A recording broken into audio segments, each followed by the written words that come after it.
నమస్కారం వార్తలకు స్వాగతం. ముందుగా ముఖ్యాంశాలు.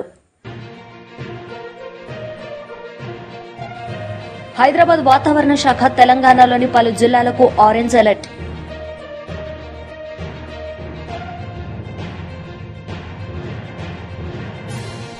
మాజీ మంత్రి హరీష్ రావు మీడియా సమావేశం, పలు అంశాలపై వివరణ.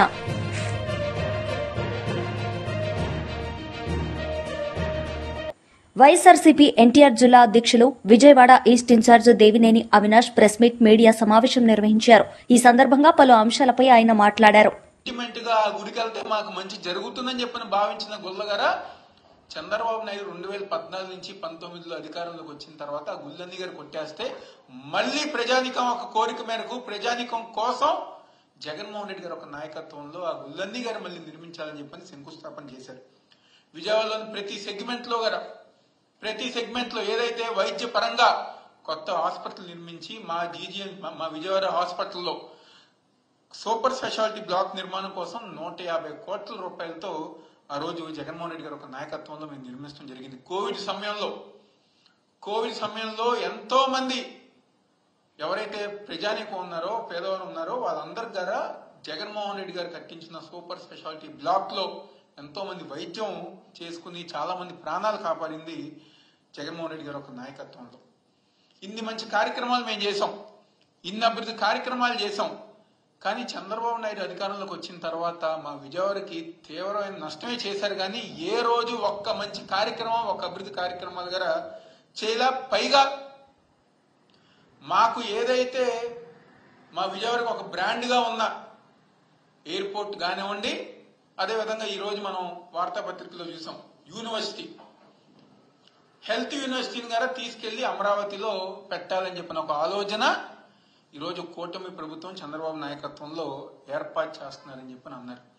ఇది మాకు ద్రోహం కాదా, మమ్మల్ని మోసం చేసినట్టు కాదా అని చెప్పని ఈరోజు కూటమి ప్రభుత్వం నాయకులు మేమందరం గారు సూటిగా ప్రశ్నిస్తున్నాం. మీరు అమరావతిలో కట్టిన మాకేం అభ్యంతరం లేదు. అమరావతిలో మీరు ఎంత డెవలప్మెంట్ చేయాలన్నా లేకపోతే కేంద్ర సంస్థలు ఎన్ని కావాలన్నా మీరు తీసుకురండి, మాకు ఎటువంటి అభ్యంతరం లేదు, మేము కూడా సపోర్ట్ చేస్తాం. కానీ మీరు అమరావతి డెవలప్మెంట్ పేరుతో మా విజయవాడ ద్రోహం చేస్తే ఎలా, మా విజయవాడని చంపేస్తే ఎలా? ఒక రకంగా చెప్పాలంటే మా ఉమ్మడి కృష్ణా జిల్లాని, మా విజయవాడ నగరాన్ని గొంతు పిసికి చంద్రబాబు నాయుడు చంపేస్తున్నారు. ఈరోజు చాలా గొప్పగా చెప్పుకుంటాం మా ప్రాంతంలో ఒక హెల్త్ యూనివర్సిటీ ఉందని చెప్పని. ఆ యూనివర్సిటీని తీసుకొచ్చి మళ్ళీ మీరు అమరావతిలో పెడుతున్నారంటే ఎవరికి ద్రోహం చేస్తున్నట్టు? మీకు ఎందుకు అంత కోపం? మా విజయవాడ నగరం ఎందుకు అంత కోపం? మీకు స్థానాలు ఇచ్చింది, ఎమ్మెల్యేలు గెలిపించింది, లేకపోతే ఆయనకి ఇంకా రామారావు గారి మీద కోపం ఉందనుకుంటే, ఇంకా కృష్ణా జిల్లా రామారావు గారిని చెప్పిన అందుకని ఆ కోపం ఇంకా మా మీద చూపిస్తున్నారు అనుకుంటా. ఆ విధంగా మా విజయవాడ నగరాన్ని, మా కృష్ణా జిల్లాని అన్యాయం చేస్తున్నారు చంద్రబాబు నాయుడు, అదేవిధంగా కూటమి ప్రభుత్వం. ఎందుకంటే విజయవాడ నగరం ఇప్పుడేం కొత్తది కాదు కదా. అమరావతి కన్నా ముందు ఎన్నో సంవత్సరం కాలం నుంచి విజయవాడ నగరం ఉంది. ఎన్నో అభివృద్ధి కార్యక్రమాలు, ఎంతో దాదాపుగా 16 లక్షల మంది ఈ ప్రాంతంలో నివసిస్తుంటే మీరు మా ప్రాంతానికి తీవ్రమైన అన్యాయం చేస్తున్నారు. అదే ఇంకో పక్క గన్నవరం ఎయిర్పోర్ట్ గారు తీసుకొచ్చి గన్నవరంలో మూసివేసి అమరావతిలో కొత్త గ్రీన్ఫీల్డ్ ఎయిర్పోర్ట్ కడతా అని చెప్పని అంటున్నారు. మీరు నిజంగానే గ్రీన్ఫీల్డ్ ఎయిర్పోర్ట్ కడతాను అనుకుంటే ఇదివరకు ఒక టెర్మినల్ ఉండేది, మళ్ళీ కొత్త టెర్మినల్ కట్టారు, మళ్ళీ ఇంకో కొత్త టెర్మినల్ దాదాపుగా 300 కోట్ల రూపాయలతో నిర్మిస్తున్నారు. ఇంటర్నేషనల్ ఎయిర్పోర్ట్ మేము చేస్తామని చెప్పని వందలాది వేలాది ఎకరాలు ఆ రోజు. బీజేపీ మహిళా లీడర్ కొల్లి మాధవి మీడియా సమావేశం నిర్వహించారు. ఈ సందర్భంగా ఆమె మాట్లాడారు. రిపోర్ట్ వచ్చి తర్వాత ఏంటి అని అంటే ఏమీ లేదు. ఒకసారి 2023లో అనుకుంటా రాహుల్ గాంధీ గారు మహబూబ్ నగర్ సభకు వచ్చినప్పుడు వాళ్ళు మింగిందల్లా ప్రతి రూపాయి కక్కిస్తాం గత ప్రభుత్వంలో జరిగిన అవినీతిని అని చెప్పి రాహుల్ గాంధీ గారు మాట్లాడారు. కానీ వాళ్ళు చూస్తే అంత రివర్సే, ఏది చూసినా రివర్స్. యాదాద్రి పవర్ ప్లాంట్ అక్కడ ఒక కమిటీ వేశారు, దానిపైన యాక్షన్ ఏంటి అని అంటే రివర్స్. సో నేను అనేది ఏంటి అని అంటే ఇట్లా మీరు వారు తీసుకున్న నిర్ణయాలన్నీ, ఇంకా నేను హామీల గురించి కూడా మాట్లాడలేదు, వారు ఇచ్చిన హామీలు కానివ్వండి, వారు ఇచ్చిన గ్యారంటీలు కానివ్వండి, వాటి గురించి మాట్లాడకుండా వారు ఈ సంవత్సరం కాలంలో తీసుకున్న నిర్ణయాలన్నీ కూడా చూస్తే మళ్ళీ రివర్స్, ఒక జియో ఇష్యూ చేస్తారు, ఆ జియో క్యాన్సిల్ చేస్తారు. భూమిని తీసుకుంటారు రైతుల దగ్గర నుంచి, మళ్ళీ ఆ భూమిని దేనికైతే తీసుకున్నారో అది క్యాన్సిల్ అంటారు. మరి దాన్ని ఏం చేస్తున్నారో చెప్పాల్సిన అవసరం ఉంది. ఒక బిల్డింగ్ కూలగొడుతున్నారు, మళ్ళీ దానికి అక్కడ పర్మిషన్ అదే కంపెనీకి వాళ్ళకే పర్మిషన్లు ఇస్తున్నారు మల్టీ ఫ్లోర్ బిల్డింగ్ కట్టడానికి. అందుకనే ఇవాళ మీరు ఎవరిని భయభ్రాంతులు గురి చేయడానికి ఇవన్నీ చేస్తున్నారు? ఈ రివర్స్ గేర్లన్నీ చూస్తుంటే దీన్ని తుగ్లక్ ప్రభుత్వం అనక ఇంకేమనాలో మీరు చెప్పండి. అందుకనే ఇవాళ సామాన్య ప్రజలకి కష్టం వచ్చినప్పుడు ఒక కాన్స్టిట్యున్సీలో తప్పకుండా మీరు ఒక ఎంఆర్ఓ ద్వారా నోటీసులు ఇప్పించినప్పుడు ఇవాళ ఒక ఎంపీగా ఈటల రాజేందర్ గారు డెఫినెట్గా అక్కడికి వెళ్ళి ప్రజలకి మనోధైర్యాన్ని ఇచ్చే బాధ్యత డెఫినెట్గా ఒక ఎంపీ పైన ఉంటుంది. ఆ కాన్స్టిట్యున్సీ ఏదో అదో ఇదో కాన్స్టిట్యున్సీ కాదు. గతంలో ఇవాళ ఉన్న ముఖ్యమంత్రి ప్రాతినిధ్యం వహించి ఓడిపోయిన కాన్స్టిట్యున్సీ అది మల్కాజిగిరి. ఆ పార్లమెంట్ పరిధిలో ఇవాళ ఎంఆర్ఓ ఎట్లా నోటీసులు ఇస్తారో చెప్పాల్సిన అవసరం ఉంది. ఎందుకంటే మీరు తీసుకొచ్చిన హైడ్రాలోనే 2024 తర్వాత ఉన్న బిల్డింగ్స్ పైన మాత్రమే యాక్షన్ ఉంటుందని చెప్పి 2000లోనే వాళ్ళు ఆక్యుపేషన్ ఉంటూ ప్రాపర్టీ ట్యాక్స్లు కట్టుకుంటూ ఉంటే అటువంటి బిల్డింగ్స్కి అసలు ఎంఆర్ఓ ఎలా వచ్చి అక్కడ నోటీసులు అంటించారు? ముందు మీరు దానికి సమాధానం చెప్పకుండా కొంతమంది నాయకులు వచ్చేయో ప్రెస్ మీట్లు పెట్టేసి ఇష్టం వచ్చినట్టు అడ్డగోలుగా మాట్లాడితే ఇవాళ ప్రజలు హర్షించరు. మీరు ప్రెస్ మీటు, మీరు ఇచ్చిన హామీల గురించి, మీరు ప్రజలకు ఇచ్చిన గ్యారంటీల గురించి పెట్టి ఇవాళ అవి నెరవేర్చాలని చెప్పి మాట్లాడుంటే ప్రజలు హర్షిస్తారు.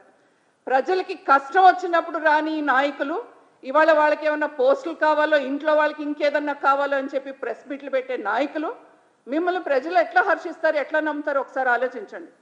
మీరా వచ్చి మాట్లాడేది ఈటల రాజేందర్ గారి గురించి కానివ్వండి, ఇంకొకరి గురించి కానివ్వండి, భారతీయ జనతా పార్టీ గురించి కానివ్వండి.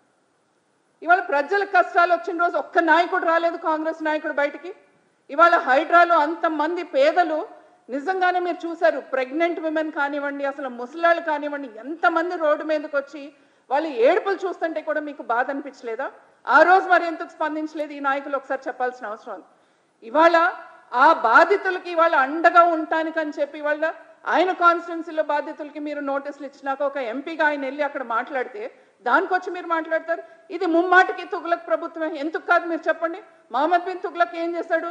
ఒక రాజధాని పెట్టుకుని మళ్ళీ మార్చాడా లేదా? అట్లాగే మీరు కూడా ఒక జియో ఇస్తున్నారు, మళ్ళీ దాన్ని మారుస్తున్నారు, ఒకటి తీసుకొస్తున్నారు, మరి కాదంటున్నారు. అందుకని డెఫినెట్గా ఇది తుగ్లక్ ప్రభుత్వమే. అందుకని మీరు ఒకటి గమనించాల్సిన అవసరం ఉంది. అటు జగ్గారెడ్డి గారు కానివ్వండి, ఇటు మహేష్ గౌడ్ గారు కానివ్వండి, ప్రజల తరపున మీరు నుంచోండి. అంతేగాని మీ స్వయ ప్రయోజనాల కోసం అని చెప్పి ఆయన పార్లమెంట్ కాన్స్టిట్యున్సీలో ప్రజలకు ఇబ్బంది వచ్చినప్పుడు ఆయన డెఫినెట్గా వచ్చి నుంచుంటారు, డెఫినెట్గా వచ్చి మాట్లాడతారు. దానికి మీరందరూ ఉలిక్కిపడి ఇంకేదో అని మాట్లాడితే గతంలో మీరేం మాట్లాడారు రేవంత్ రెడ్డి గారి గురించి? ఏ జగ్గారెడ్డి గారు ఒకసారి వెనక్కి తిరిగి మీరేం మాట్లాడారు ఒకసారి చూసుకోండి. ఆ రోజు మీరేమో రేవంత్ రెడ్డి గారి గురించి ఏమన్నా మాట్లాడొచ్చు, ఇవాళ మీకేదో ఆయనతో అవసరం ఉంది కాబట్టి, మీ ఇంట్లోకి ఏదో కావాలి కాబట్టి ఇవాళ మీరు ఇట్లా ఒక ప్రెస్ మీట్ పెట్టి ఒట్టి బూతులు మాట్లాడడానికే ప్రెస్ మీట్ పెట్టారు. కొంచెమన్నా సిగ్గుండాలి ఇలా బూతులు మాట్లాడడానికి ప్రెస్ మీట్లు పెట్టినందుకు. అందుకని నేను ఒక్కసారి కాంగ్రెస్ నాయకులు అందరినీ కూడా హెచ్చరిస్తున్నాను, మీరు ఈ రాష్ట్ర ప్రజలకు ఇచ్చిన హామీలు నెరవేర్చండి, వాళ్ళకి ఇచ్చిన గ్యారెంటీ. మాజీ మంత్రి హరీష్ రావు మీడియా సమావేశం నిర్వహించారు. ఈ సందర్భంగా పలు అంశాలపై ఆయన మాట్లాడారు. కిలోల తరుగు తీస్తున్నారు. రేవంత్ రెడ్డి చెప్తాడు అసలు తరిగే తీస్తలేరు మా ప్రభుత్వంలోనే అసెంబ్లీలో చెప్తాడు. ములుగు జిల్లా సీతక్క గారి నియోజకవర్గం గోవిందరావుపేట మండల కేంద్రం, అదే గ్రామంలో జట్టి రాజు అనే రైతు 10 కిలోల తరుగు తీస్తుంటే పురుగుల మందు దాగి ఆత్మహత్య చేసుకునే ప్రయత్నం చేసిండ్రు. ఇవాళ రాష్ట్ర వ్యాప్తంగా కూడా మీరు చూస్తే ఇవాళ రాష్ట్ర వ్యాప్తంగా చూస్తే తాలు తరుగు పేరుతో రైతులకు అన్యాయం జరుగుతుందని చెప్పి ఇవాళ అనేక చోట్ల ధర్నాలు జరుగుతూ ఉన్నాయి. సకాలంలో వడ్లు కొనడం లేదు, మొలకెత్తుతున్నాయి. మొన్న నా నియోజకవర్గం ఇరుకోడు గ్రామంలో నేను వెళ్తే వడ్లు వర్షం పడి ప్రభుత్వం కొనకపోవడం వల్ల మొత్తం మొలకలెత్తినాయి. మొలకలెత్తి రైతులు అసలు 600-700 క్వింటాలకు ప్రైవేట్ వాళ్ళకు అమ్ముకుంటున్న పరిస్థితి. అంత దారుణమైన పరిస్థితి క్షేత్రస్థాయిలో ఉంది. ఇవాళ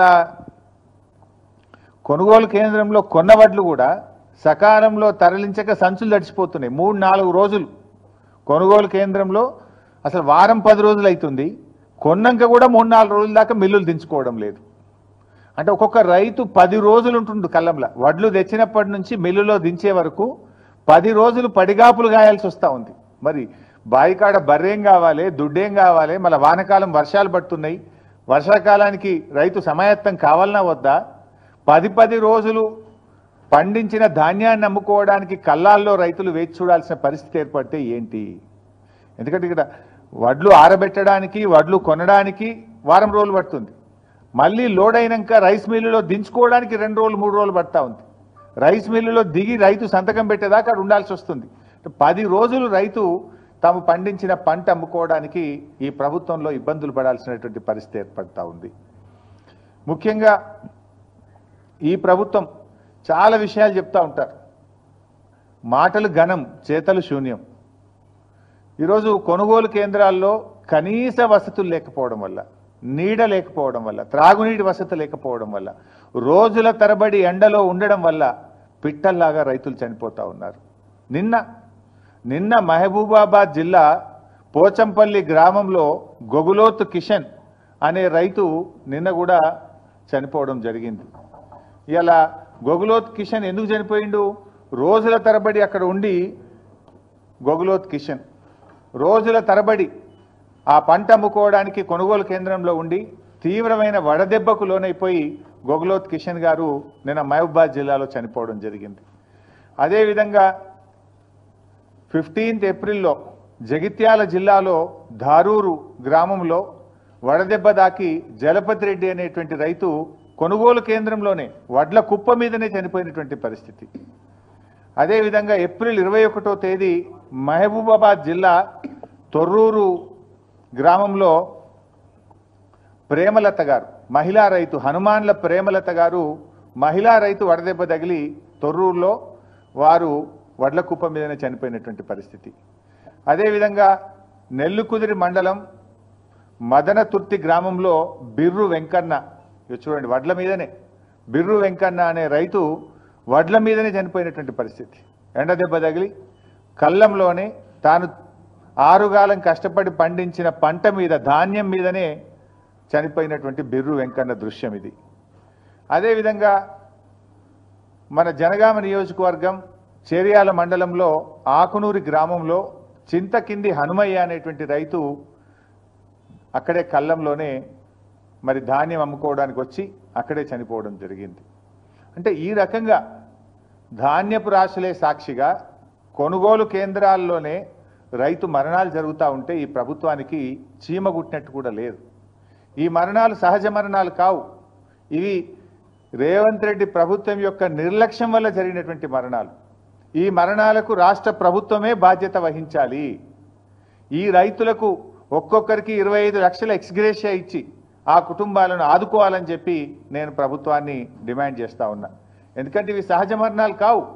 ఒక రకంగా చెప్పాలంటే ఇవి ప్రభుత్వ హత్యలు, ప్రభుత్వ నిర్లక్ష్యం వల్ల జరిగినటువంటి మరణాలు. గతంలో బీఆర్ఎస్ ప్రభుత్వం మీద దుమ్మెత్తి పోసినటువంటి కాంగ్రెస్ నాయకులు ఇవాళ ఎందుకో కల్లాల కాడికి పోతలేరు.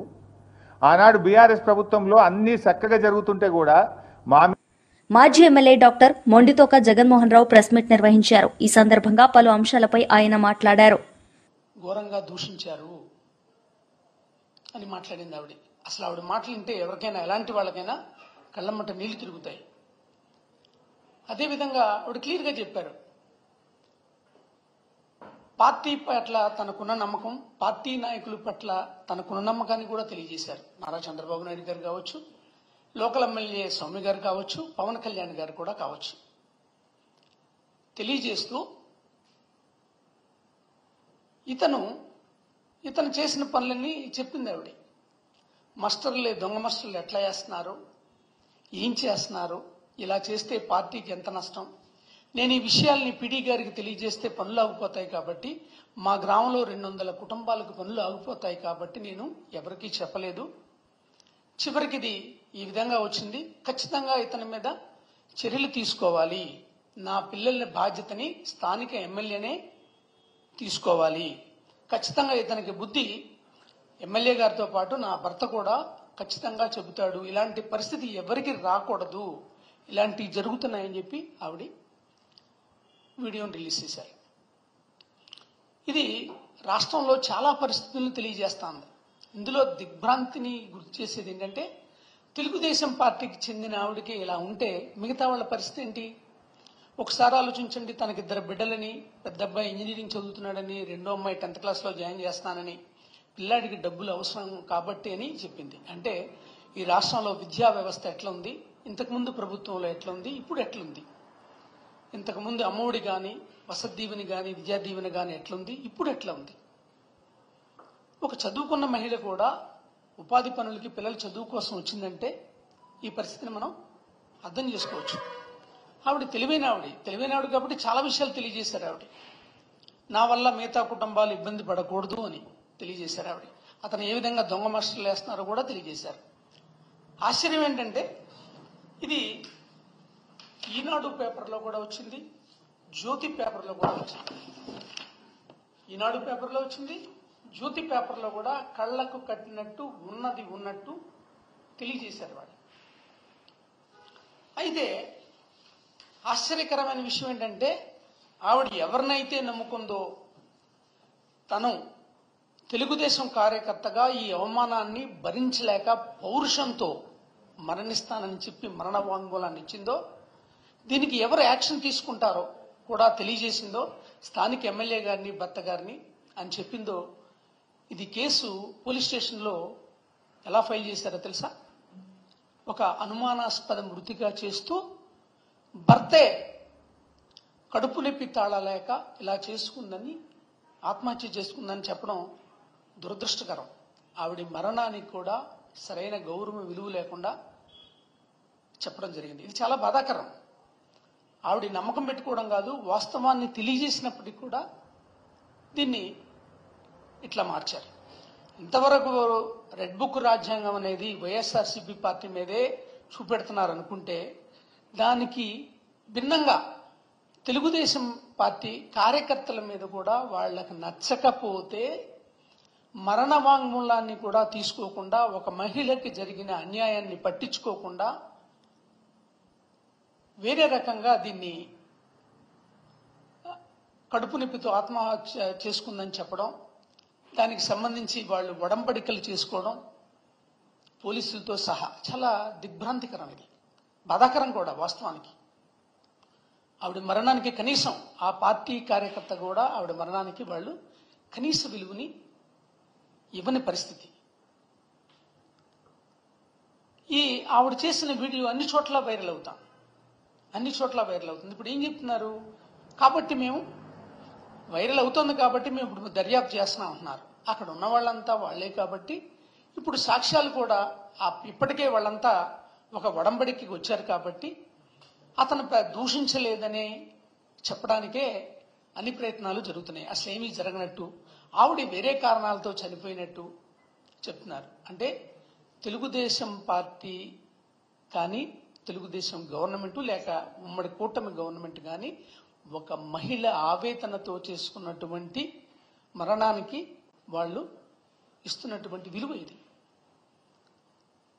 చేసిన ఆవిడ కోరుకున్నది ఒకటే, ఇలాంటి పనులు ఎక్కడా జరగకూడదు, మళ్ళా రిపీట్ కాకూడదు, అతనికి ఖచ్చితంగా అతని మీద చర్య తీసుకోండి అని చెబితే ఇప్పుడు వాళ్ళు చేస్తుంది ఏంటి? అసలు ఉపాధి పథకం ఫస్ట్ నుంచి కూడా మీరు గమనించి చూడండి, దాదాపుగా 12,000 మంది ఫీల్డ్ అసిస్టెంట్లు తొలగించారు. ఎప్పుడో స్టార్ట్ అయింది, మొన్న మార్చి 15 వరకే డబ్బులు వేశారు. 2023-24 సంవత్సరంలో ఏప్రిల్లోనే దాదాపుగా 6 కోట్ల పని దినాలని వైఎస్ఆర్ కాంగ్రెస్ పార్టీ ప్రభుత్వం ఇస్తే ఇప్పుడు వీళ్ళు 4.5 కోట్లు ఇచ్చారు. ఈవేళ ఉపాధి 300 రూపాయలైంది. అప్పట్లోనే దాదాపుగా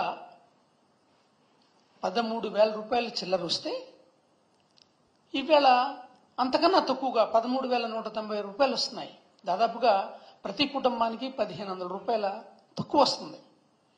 అంతేకాకుండా 23-24లో 6.5 కోట్ల పైచిలుకు, 6.5 లక్షల కుటుంబాల పైచిలుక్కి మనం 100 రోజుల పని దినాలను కల్పిస్తే ఈవేళ దాదాపుగా 1.5 కోటి తక్కువ మందికి కల్పిస్తున్నారు పనులు. అసలు ఎటువైపు వెళ్తుంది ఇది? ఎటు తీసుకువెళ్తుంది? రైట్ టు వర్క్ కదా ఇది. ఎంతమంది వస్తే అంతమందికి ఇవ్వాలి కదా. మనం చాలా సంఘటనలు చూస్తున్నాం, ఇక్కడ చాలా సంఘటనలు చూస్తున్నాం. ఉదాహరణకి ఇప్పుడు కాకినాడ రూరల్లో ఒక మహిళా ఫీల్డ్ అసిస్టెంట్ మీద నెలకి 20,000 మండలాధ్యక్షుడికి ఇవ్వాలి, లేకపోతే 10,000 మాకు ఇవ్వాలి అని ఆవిడని బెదిరించడం. డబ్బులు ఇస్తావా? హైదరాబాద్ వాతావరణ శాఖ తెలంగాణలోని పలు జిల్లాలకు ఆరెంజ్ అలర్ట్ జారీ చేసింది. మంగళవారం సాయంత్రం నుంచి రానున్న 4 రోజుల పాటు ఉత్తర తెలంగాణతో పాటు దక్షిణ తెలంగాణలోని పలు జిల్లాల్లో ఉరుములు, మెరుపులు, ఈదురుగాలులతో కూడిన భారీ వర్షాలు కురిసే అవకాశం ఉందని వాతావరణ శాఖ వెల్లడించింది. మరోవైపు పగటిపూట గరిష్ట ఉష్ణోగ్రతలు కూడా నమోదవుతాయని తెలిపింది. వార్తలు ముగించే ముందు ముఖ్యాంశాలు మరోసారి. హైదరాబాద్ వాతావరణ శాఖ తెలంగాణలోని పలు జిల్లాలకు ఆరెంజ్ అలర్ట్.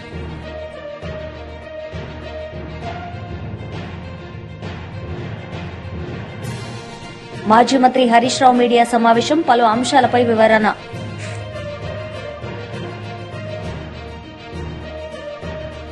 ఈ వార్తలు ఇంతటితో సమాప్తం. తిరిగి ప్రసారమయ్యే వార్తల్లో మళ్లీ కలుద్దాం. అంతవరకు సెలవు. నమస్తే.